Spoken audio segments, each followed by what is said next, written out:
Hello everyone, it's Dr. Mohib, and in today's lecture we'll be going through cardiovascular physiology. Now the topics covered in this lecture are cardiac output variables, Laplace's law, cardiac output equations, relationship between resistance, pressure and flow, Poiseuille's law, and at last we will have a memory drills related to this lecture. These are the topics which we would be covering in this lecture: stroke volume, contractility, preload, cardiac oxygen demand, and afterload. Before going into the depth of these terms, I want you to have a better understanding of the basics. So this is a schematic view of this circulatory system of our body divided into two systems, a systemic circuit and a pulmonary circuit. The blood within our body reaches right atrium via two vena cava, the superior vena cava and inferior vena cava. It reaches right atrium. From right atrium it goes into right ventricle. From right ventricle it goes into the pulmonary circuit via pulmonic arteries, and within the lungs, after being oxygenated, it reaches the left atrium via pulmonic veins, and from left atrium it goes into left ventricle. So this is the blood that has reached the left ventricle. Now the amount of or the blood present within the left ventricle before contraction is known as end diastolic volume. So this blood is known as end diastolic volume, which is approximately 120 ml. Now this blood exerts force on the left ventricle. Now the force exerted by the end diastolic volume on left ventricle is known as preload. In other words, the end diastolic volume is the preload, or preload is approximated by end diastolic volume. Then what happens? A stimulus for contractions reaches left ventricle and it contracts, and it pushes blood from left ventricle into aorta. So blood is pumped into aorta and this volume decreases. It decreases, and thus we have blood present within the left ventricle after contraction is known as end systolic volume, which is approximately 50 ml. Now the amount of blood that has been pumped into aorta is end diastolic volume minus end systolic volume, which is equal to 120 minus 50, which is equal to 70 ml. And this 70 ml of blood is known as stroke volume. So what is stroke volume? Stroke volume is the amount of blood that has been pumped by the left ventricle with each heartbeat, which is approximately equal to 70 ml. So this was all about stroke volume. Now we have another term known as afterload. Afterload is the force resisting the flow out of left ventricle. When heart tries to pump blood from left ventricle into aorta, it needs to overcome certain force or certain resistance. This certain resistance is actually an afterload. So what are the forces or what are the factors that make up the afterload? So the number one thing is blood pressure, and the second thing is resistance or material resistance or an obstruction to the flow. So the first thing is blood pressure and second thing is obstruction. The pressure within the aorta is 120 mm of Hg. When stimulus for contractions reaches left ventricle, it starts to contract and the pressure within the left ventricle increases. It increases. Initially we have up to 10 mm of Hg pressure before contraction. So when the stimulus for contraction reaches left ventricle, it starts increasing the pressure within the left ventricle starts increasing, and it increases until it overcomes or becomes greater than 120 mm of Hg. At this particular instant, the aortic valve opens. So this 120 mm of Hg, which is the blood pressure, so it is an afterload. The second factor is obstruction. There are certain conditions in which we have an obstruction to flow out of left ventricle. For instance, we have a structure known as subaortic membrane, which is present in a disease known as Williams disease, in which we have an additional membrane beneath the aortic valve which obstructs flow out of the left ventricle, so it also acts as an afterload. Another thing is left ventricular hypertrophy. In this state, the left ventricle hypertrophies and obstructs the flow out of left ventricle. Thus, it also acts as an afterload. After when blood is pumped out of left ventricle into aorta, it goes into the systemic circulation. It goes into aorta, then smaller arterioles, and at last into the capillary bed for nutrient diffusion. Now let's come to first aid and go through each term. Now the first thing is stroke volume. So what is stroke volume? Stroke volume is the amount of blood pumped by our heart with each heartbeat.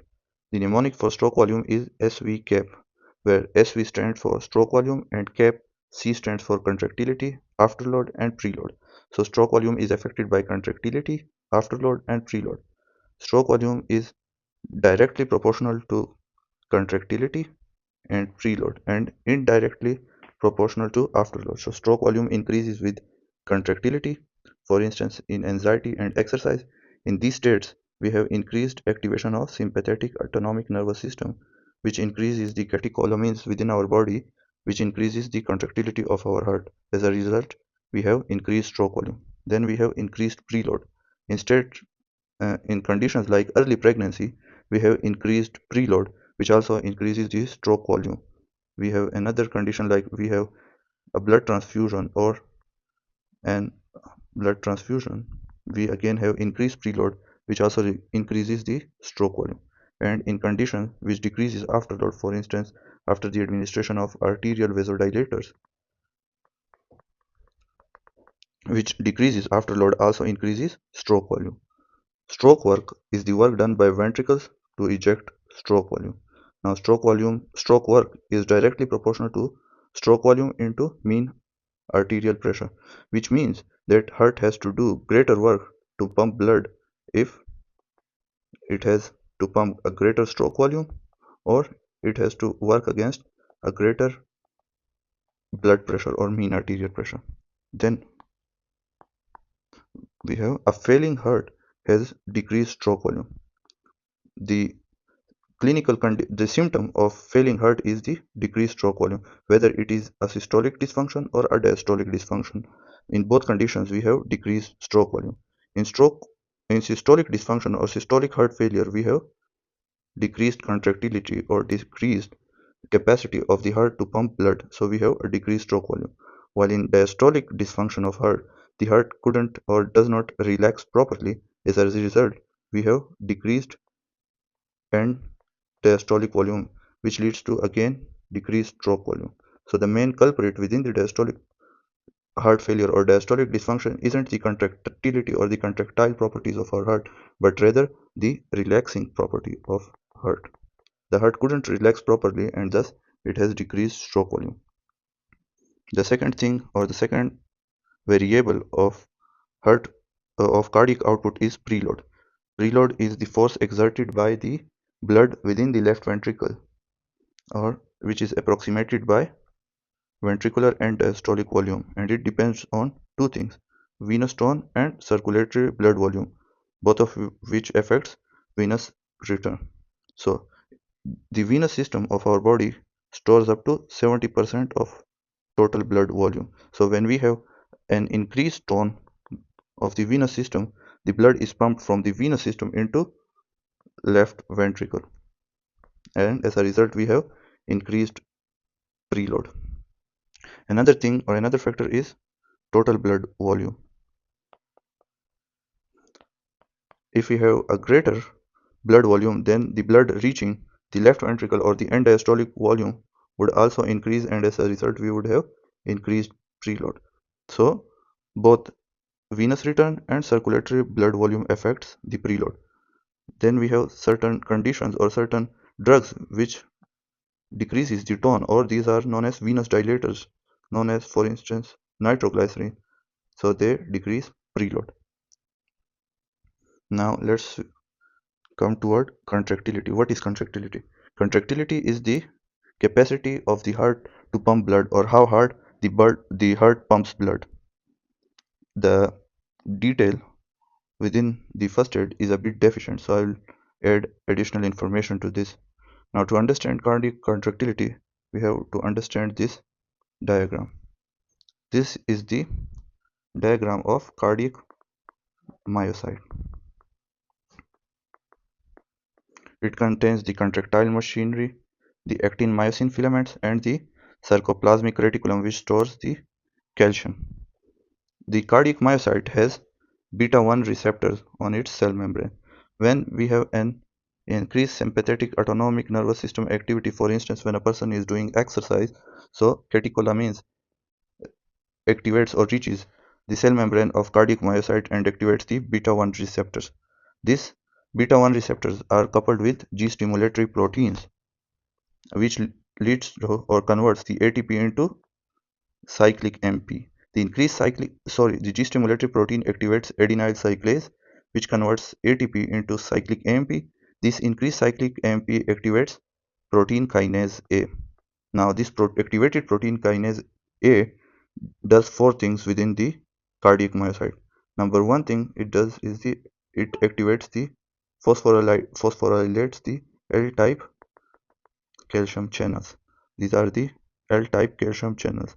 Now, the phosphorylated L-type of calcium channels activates or encourages the flow of extracellular calcium into the cytoplasm of cardiac myocyte. The another thing it does is phosphorylation of the ryanodine receptors on the sarcoplasmic reticulum. Now, the second thing does is the phosphorylation of ryanodine receptors. It promotes the flow of calcium from sarcoplasmic reticulum into the cytoplasm. When L-type calcium channels are activated, it pushes the extracellular calcium into the cytoplasm of cardiac myocyte. The L-type of calcium channels are also coupled with ryanodine receptors, so it also facilitates the calcium within this sarcoplasmic reticulum into cytoplasm. This is known as calcium-induced calcium release. The third thing, the activated protein kinase A is it phosphorylates or activates the phospholamban. Now, the third thing it does is the activation of phospholamban. It activates the SERCA or the sarcoplasmic reticulum calcium ATPase. Now, the function of SERCA is to pump the extra or the calcium within the cytoplasm back into sarcoplasmic reticulum. The function of SERCA is to relax the cardiac myocyte or lusitropy, the relaxation of cardiac myocyte. And the fourth thing that activated protein kinase A is it activates cardiac troponin I or cardiac troponin. Now, the activated cardiac troponin binds calcium, which removes the tropomyosin from the actin binding sites on myosin and thus facilitates the contraction.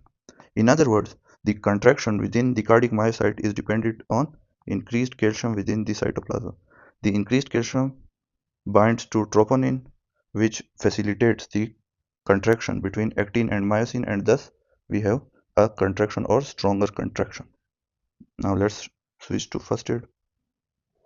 Contractility and stroke volume increased with catecholamine stimulation via beta-1 receptors, which activates G-stimulatory protein. G-stimulatory protein converts ATP into cyclic AMP, and increased cyclic AMP activates protein kinase A.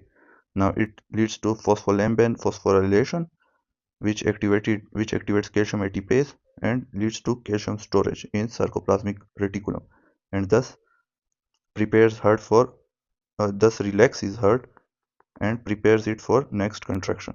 Activated protein kinase also leads to increased calcium channel phosphorylation, specifically the L type of calcium channel phosphorylation, which leads to increased calcium entry and which in turn leads to calcium-induced calcium release via ryanodine receptors present on the sarcoplasmic reticulum.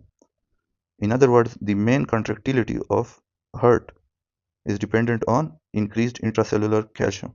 Another thing is digoxin. Now, to understand digoxin, we have to appreciate this diagram or the pumps present on the cell membrane of cardiac myocyte. we have a famous pump known as sodium potassium ATPase.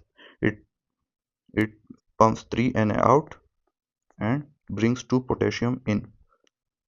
So what does it do? It pumps 3 potassium out and brings 2 potassium in. As a result of this pump, we have decreased sodium inside the cell and increased sodium outside the cell. Now this creates a gradient of increased sodium concentration outside the cell and decreased sodium concentration inside the cell. Then we have another pump or exchanger known as sodium calcium exchanger, which uses the gradient of the sodium created by sodium potassium ATPases. It brings sodium in and in exchange it pumps calcium out. So when we give a patient digitalis or digoxin, it blocks sodium potassium ATPase. As a result, we have blocked or decreased gradient between inside and outside calcium. As a result, the sodium calcium exchanger doesn't work and we have increased calcium concentration within the cardiac myocyte. And this increased calcium within the cardiac myocyte again function as we have mentioned earlier, it facilitates the binding between actin and myosin and as a result we have stronger contraction. Digoxin blocks sodium potassium pump which leads to increased intracellular sodium which in turn leads to decreased sodium calcium exchanger activity and thus we have increased intracellular calcium. Now contractility and stroke volume decrease with beta 1 blockade which decrease to cyclic AMP. So if we give patient certain drugs or beta 1 blockers, it's block the beta 1 receptor and in turn we have decreased activity or the consequence of activities within our heart. Then if we give patient non-dihydropyridine calcium channel blockers, it blocks the L type of calcium channel which leads to decreased calcium intake or decreased activity of L type calcium channels. Then we have heart failure with systolic dysfunction. In this condition, the contractile machinery of cardiac myocyte isn't able to pump or contract effectively. As a result, we have greater stimulation or increased activity of sympathetic autonomic nervous system, which leads to desensitization of beta 1 receptors and we have decreased contractility. Then we have acidosis, hypoxia, and hypercapnia. These states, these conditions also leads to decreased contractile activity. In hypoxia, we have abnormal or decreased oxidative phosphorylation, which leads to decreased ATP. ATP is necessary for cardiac myocyte contraction or the actin-myosin contraction as well as sarcoplasmic reticulum calcium ATPase to bring calcium in. So hypoxia affects contractility due to decreased ATP. While in hypercapnia and acidosis, we have increased hydrogen ions, which competes with calcium for tropomyosin and in turn leads to decreased activity of actin and myosin. Same goes to hypercapnia. In hypercapnia, the carbon dioxide diffuses inside the cell, which leads to acidosis and in turn leads to increased hydrogen ion, which leads again to decreased activity of actin and myosin filaments. Then we have cardiac oxygen demand. It is analogous to the gasoline or fuel consumption by a car. The mnemonic for myocardial O2 demand is myocard. If we look at the name, we have myocardial. So the myocardial or the cardiac oxygen demand depends on contractility, afterload, heart rate, and diameter of ventricle. Now first thing, cardiac contractility. If heart has to contract more vigorously or it has to contract more powerfully, then it will have to use greater oxygen. Same like a car. If we have a powerful car or a car with a big engine, it will use greater fuel. Same goes to afterload, which is proportional to arterial pressure. If heart has to pump against increased afterload, it will require greater oxygen. Same like a car. If a car has to go uphill, then it will use greater fuel, same goes to heart. Then increased heart rate, if heart has to pump or has to work at a greater rate, it will need greater oxygen like a car. As a car which goes at higher speed needs greater fuel, same goes to heart. And the last thing is diameter of ventricle. If we have hypertrophy of ventricle in conditions, for instance, is left ventricular hypertrophy, then the heart has to use greater oxygen in order to fulfill the demands. Same like a car. If you put greater person, if for instance if a car is going with one person, it will need lesser fuel as compared to a car which has to or which moves with 5 or 6 persons sitting in it. Then coronary sinus contains most deoxygenated blood in our body. It's a key thing to remember. Now let's switch to Laplace's law. Law of Laplace. The law of Laplace describes the relationship between pressure, wall tension, and radius in hollow structures like blood vessels, alveoli, or heart. It explains how structural stress changes with size and pressure.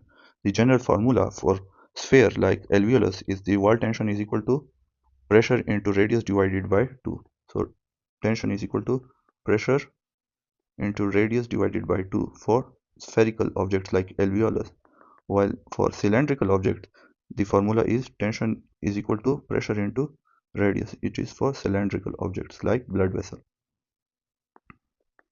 It has its own clinical applications. For blood vessels, tensions, as the formula is tension is equal to pressure into radius. So if we increase the radius, we'll have increased tension for constant pressure. So tension increases with radius. Large arteries experience greater wall tension than small arterioles at same pressure. This explains why aneurysms are prone to rupture. As the vessel radius increases, wall tension rises, making a wall weaker. So its implication is aneurysms are prone to rupture. Why? Because they have increased radius, which increases wall tension. As a result, they break. Then we have heart or the ventricular wall. In left ventricle, the wall stress is equal to pressure into radius divided by 2 into wall thickness, where h is wall thickness. So increased radius or pressure increases wall stress, while increased wall thickness reduces it. So for heart, we have same pressure and radius related to wall stress, but we have another factor known as wall thickness. Now the key thing or its application is that if we increase wall thickness, we will have decreased wall stress. So it is a compensatory mechanism within our body. If we increase the thickness of the heart wall, we will have decreased wall stress. The clinical correlation is in dilated cardiomyopathy, ventricle's radius increases, which leads to increased wall stress, while in left ventricular hypertrophy, wall thickness increases, which decreases wall stress. So it is actually a compensatory mechanism. And at last we have alveoli. Smaller alveoli have higher pressure, the collapsing pressure, compared to larger alveoli. Why? Because for the tension is equal to pressure into radius divided by 2. So pressure is equal to 2 into tension divided by radius. So radius have inverse relation with pressure. For constant surface tension or wall tension, the alveoli have greater collapsing pressure for smaller radius. If we have small alveoli which have decreased radius, this will lead to increased collapsing pressure. Surfactant reduces surface tension and prevents small alveoli from collapsing into larger ones. We have a chemical within the alveoli known as surfactant. So what does it do? It decreases the tension in order to decrease the collapsing pressure within the alveoli. It is the summary. The cylindrical vessel have wall tension formula as T is equal to pressure into radius. The larger radius have higher wall tension, which makes the aneurysm or the greater arteries or the arteries with greater radius like aorta prone to rupture. Then we have spherical objects like alveoli. T is equal to PR divided by 2. The smaller radius have high internal or collapsing pressure. Then we have heart wall. Well, wall stress is equal to pressure into radius divided by 2 into h, where h is wall thickness. So the wall or the left ventricle hypertrophies in order to decrease wall stress. So it was all about Laplace's law. Now let's switch to first aid. Wall tension follows Laplace's law. The wall tension is equal to pressure into radius. It is for cylindrical objects. And wall stress is equal to pressure into radius divided by 2 into wall thickness for heart or ventricular cavity. So left ventricle compensates for increased afterload by thickening hypertrophy in order to decrease wall stress. So it is the application of left or the wall stress or the Laplace's formula. Now afterload. Afterload is the force resisting flow out of left ventricles. Afterload is approximated by mean arterial pressure. If we have increased mean arterial pressure, then the left ventricle has to work greater or harder in order to pump blood. So increased pressure leads to increased wall tension per Laplace's law, which leads to increased afterload. Then we have arterial vasodilators like hydralazine, which decreases afterload. ACE inhibitors and angiotensin receptor blockers decrease both preload and afterload. And in chronic hypertension, we have increased mean arterial pressure, which leads to left ventricular hypertrophy in order to decrease wall stress. If you look at the dilators, the dilators, we have venous dilators, we have arterial dilators, and we have both. So nitroglycerin is mainly a venodilator which decreases preload. Then we have arteriodilators like hydralazine, which dilates arterial arteries or the arterial system, thus decreasing afterload. And then we have drugs like ACE inhibitors and ARBs, which decreases both the preload and the afterload. Now let's switch to cardiac output equations. First of all, we have stroke volume. Stroke volume is the amount of blood pumped by heart with each heartbeat, which is equal to end diastolic volume minus end stroke volume, where ESV is equal to end systolic volume. Then we have ejection fraction. Ejection fraction is actually a fraction of blood present within the left ventricle, or the fraction of blood pumped out of left ventricle. So ejection fraction is actually equal to stroke volume divided by end diastolic volume. If we further elaborate this equation, it becomes, if we put this equation and this, then it becomes end diastolic volume minus end systolic volume divided by end diastolic volume. Ejection fraction is an index of ventricular contractility. It decreases in systolic heart failure and usually normal in diastolic heart failure. Normal ejection fraction is about 50 to 70%. The end diastolic volume is about 120 ml, while end systolic volume is up to 50 ml, which becomes 70 ml. So the stroke volume is 70 ml. And what happens in systolic heart failure is actually we have decreased end systolic volume. So if you look at end diastolic volume minus end systolic volume divided by end diastolic volume. In systolic heart failure, we have increased end systolic volume. The stroke volume actually decreases. So we have to 120 minus 70 divided by 120, or it becomes 50 by 70, 50 by 120.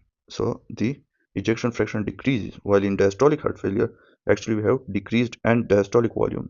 Why? Because the heart doesn't relax properly. So instead we have 100 minus, we have again same 50 ml of end stroke volume divided by 100. So the ejection fraction is normally maintained in diastolic heart failure. Then we have cardiac output. Cardiac output is actually the amount of blood pumped by heart with each heart, within a minute.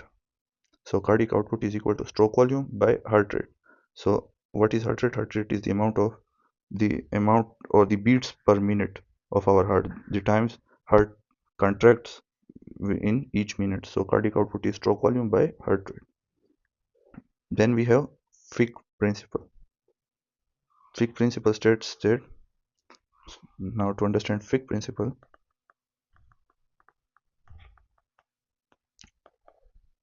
Fick principle states that the amount of substance released or taken by an organ depends on blood flow to that organ into arteriovenous difference, or the arterial content of that particular substance minus the venous content of that substance. Now, if we consider it for the oxygen, then O2 supply or the O2 taken, and consider it for the whole body, then the O2 consumed or taken by our body becomes equal to the blood flow to the whole body is equal to cardiac output into arterial O2 content minus venous O2 content.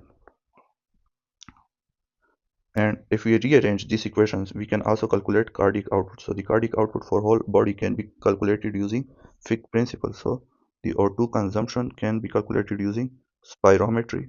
So the O2 consumed by our body divided by arterial O2, which can be calculated using ABGs, minus venous O2 levels, which can also be calculated. So rearranging Fick principle, we can also calculate cardiac output. Then we have in early stages of exercise, cardiac output is maintained by increasing heart rate and stroke volume. Cardiac output depends on stroke volume into heart rate. If we increase heart rate, we get increased cardiac output. If we increase stroke volume, again we get increased cardiac output, but there is a limit to it. We cannot increase stroke volume too much. The reason is that if we increase heart rate, in exercise we have increased sympathetic autonomic nervous system activity, or the increased activation of beta 1 receptors. It leads to increased contractility, while also it increases the heart rate. If we increase heart rate too much, then we will have decreased end diastolic volume, because the heart doesn't, or the heart will not have enough time to relax or accumulate enough end diastolic volume. As a result, we would have decreased and stroke volume. So at later stages, cardiac output is maintained only by increasing heart rate only, SV, or the stroke volume plateaus due to decreased and diastolic volume at higher heart rate. The reason is diastole is shortened with increasing heart rate. Why? Because we have decreased end diastolic volume. In conditions like ventricular tachycardia, where heart rates may reach 300 beats per minute, what does it do? It decreases the diastolic filling time, which leads to decreased stroke volume and in turn decreased cardiac output. Then we have another term known as pulse pressure. Pulse pressure is the difference between systolic blood pressure and diastolic blood pressure. And pulse pressure is dependent on two things. Pulse pressure is directly proportional to stroke volume and inversely proportional to arterial compliance. Pulse pressure is directly proportional to stroke volume and inversely proportional to arterial compliance. Stroke volume simply refers to how much blood, or how how much blood is pumped by the left ventricle, while arterial compliance means the ability or the compliance of the arterial system to accumulate the incoming blood. So what are the conditions which increases the pulse pressure? So in aortic regurgitation, what happens? We have increased stroke volume. In aortic regurgitation, we have increased systolic blood pressure while decreased diastolic blood pressure. Same goes to aortic stiffening. In aortic stiffening, we have isolated systolic hypertension. In obstructive sleep apnea, we have increased sympathetic activity, which leads to increased stroke volume, which in turn leads to increased pulse pressure. Then we have in high cardiac output states like anemia and hyperthyroidism, which leads to increased systolic blood pressure, which in turn leads to increased stroke volume and pulse pressure. And in exercise, there is a transient increase in stroke volume, which also leads to increased pulse pressure. While pulse pressure decreases in aortic stenosis. Why? Because in aortic stenosis, we have decreased stroke volume. Same goes to cardiogenic shock. We have decreased stroke volume. And in cardiac tamponade, we have decreased stroke volume. In cardiac tamponade, the heart couldn't relax properly. As a result, its end diastolic volume decreases, and we have decreased stroke volume, so we have decreased pulse pressure. Same goes to advanced heart failure. where the heart couldn't pump blood, we have decreased stroke volume, and in turn we have decreased pulse pressure. Now let's review mean arterial pressure. Mean arterial pressure is the cardiac output into total peripheral resistance. It can be calculated using two different type of equations. One is mean arterial pressure is equal to 2 by third of diastolic blood pressure into 1 by third of systolic blood pressure. We give greater importance, or there is a greater contribution by diastolic blood pressure because heart spends more time in diastole rather than systole. Or we have another equation known as diastolic blood pressure is equal to 1 by 3 of pulse pressure. If we calculate the mean arterial pressure for a blood pressure of 120 systolic blood pressure and 80 diastolic blood pressure, so it would become 80. The pulse pressure is 120 minus 80, which is equal to 40. So 80 plus 1 by 3 of to 40. So it becomes 80 plus 40 divided by 3, which is equal to 80 plus 13.3, which is equal to 93.3. So the mean arterial pressure for a blood pressure of 120 by 80 is 93.3. And at last, let's review resistance, pressure, and flow. The volumetric flow rate is equal to flow velocity into cross-sectional area. It gives an overview of blood flow or an idea or an equation for flow rate and flow velocity. This states that the flow rate is equal to flow velocity into cross-sectional area. If we have fixed or constant flow rate, then for constant flow rate, if we increase cross-sectional area, then we would have decreased velocity. So this is applicable in capillary system which have increased cross-sectional area, so it has decreased velocity, which makes it suitable for nutrients or diffusion of nutrients and waste products. Del P is equal to Q into R. This is analogous to Ohm's law for electrical circuits. The Ohm law is V is equal to IR. Same we have for blood, or the pressure difference is equal to flow into resistance, where flow is equal to volumetric flow rate. The resistance is equal to 8 eta into L divided by pi r 4.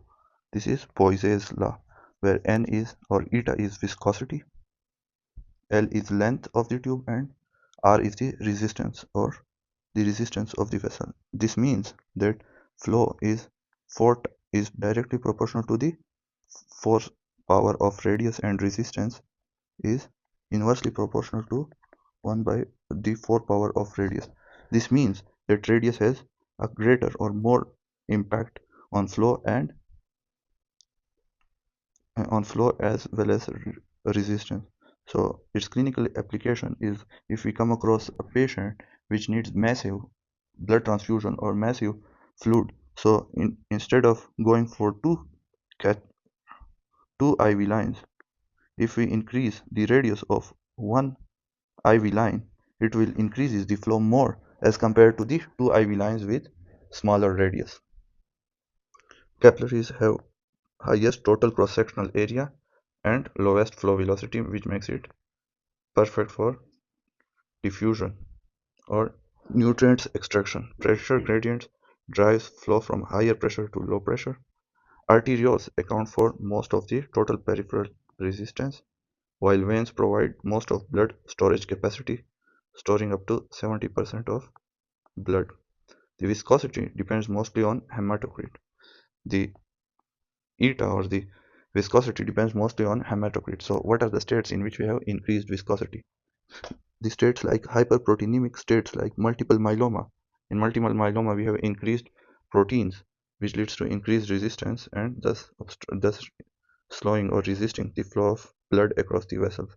Another state is polycythemia, in which we have increased blood cells. And the decreased viscosity is the states like anemia, in which we have decreased hemoglobin. And now at last we have arrangement of vessels.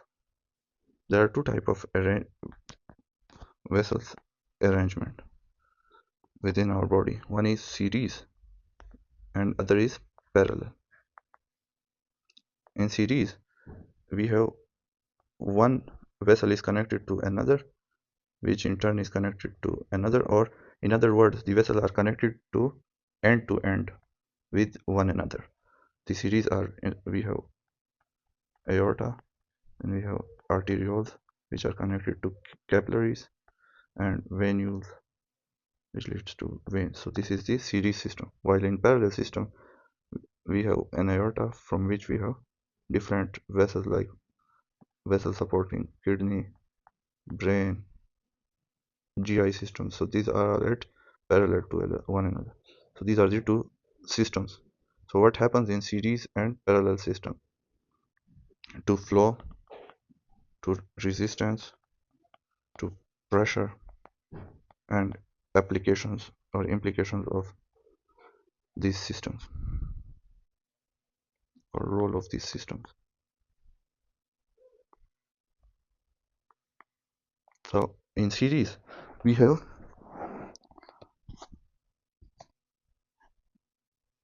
the resistance in series actually adds. The resistance is sum of all the resistance of connecting vessels. So what happens in series, the resistance adds, while in parallel the resistance is the sum of inverse of all the vessels. So what happens in parallel circuit is we have decrease in resistance. Now what happens to pressure? Pressure remains same in parallel circuit while it drops across each vessel in series, while the flow across series remains same because they are all same, or they are all connected to one another, while in parallel circuit the flow is divided. Now what is the role? The role is of series circuit is pressure regulation, while the role of parallel circuit is flow distribution. In parallel circuit, the pressure difference across each system is same, thus it can regulate flow of its own. While in series, we have pressure drops across each connecting vessel, so it is used for pressure regulation. For instance, the greatest pressure drops occurs across arteriole, and arteriole are the major regulatory regulators of total peripheral resistance, which in turn regulates mean arterial pressure.